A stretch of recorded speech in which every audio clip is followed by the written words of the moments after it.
Sorry about the cut in recording here. I had to go to do something real quickly. Same with the same reason for the kind of cut out of audio. Family member came in and told me about something. But we are back. I've kind of lost my train of thought since it was a while that I was out. But probably talking about builds. As for builds, lifesteal is great.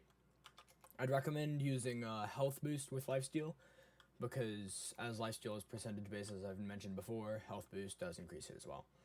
I really don't like that there's a mummy here, but I can't really do much about it without getting jumped by the guardians, so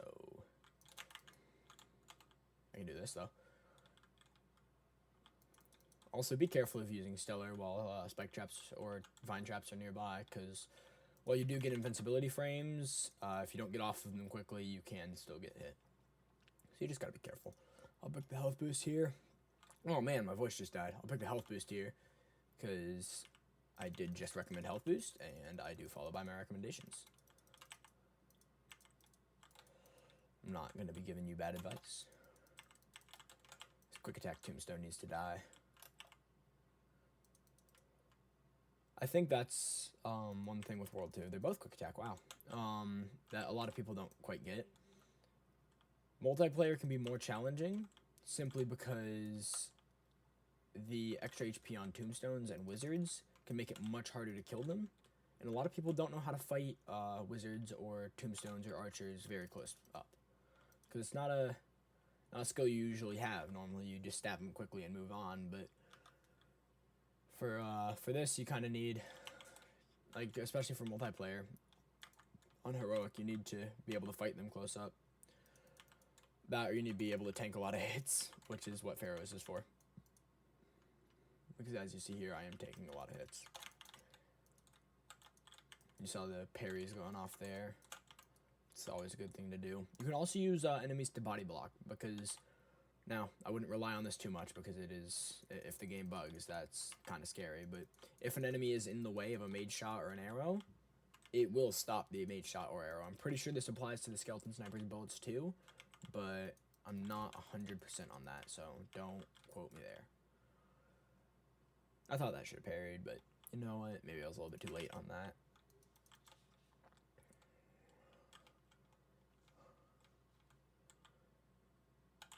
Always be careful of the fire traps as well. Like, the vine traps will stun you, and that's scary, but the fire traps do a lot of damage, simply because they have the fire tick damage. And in heroic, that scales up a little bit. Here's the final room. I probably should have waited for Stellar's ability to regen, especially with this back row here.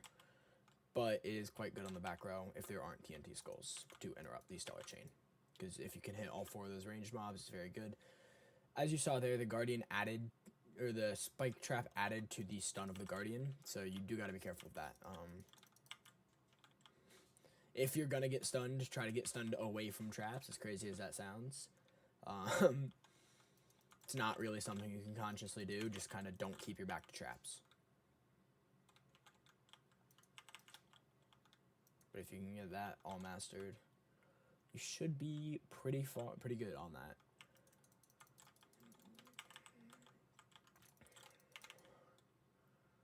And while I'm not here, I probably should be. You can always use Stellar ability to clear out an enemy that's hidden within Guardians. Like, if there's a wizard that's just hiding within some Guardians, and you can't get to it, like I couldn't there, you can always use Stellar's ability. And that's not a bad idea. Imperial Stability does the same. Solars might not work, but Infesteds definitely would. Moonsicles would not.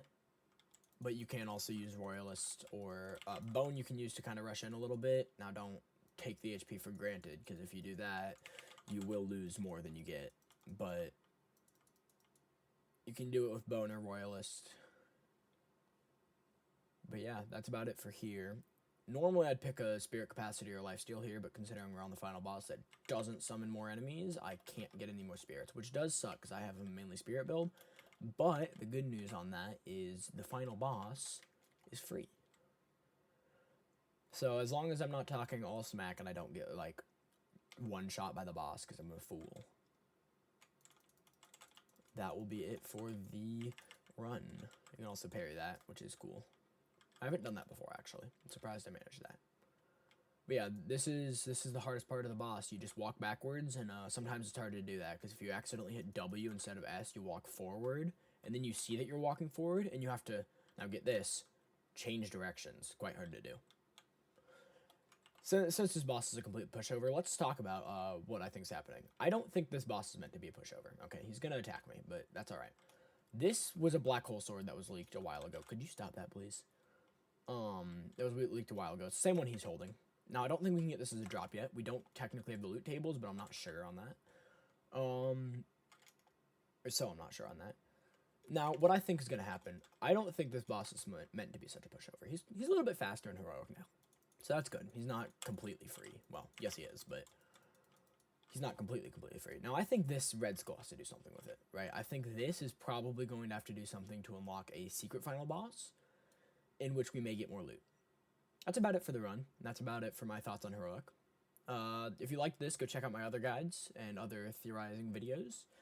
But that's about it for me. Bye-bye.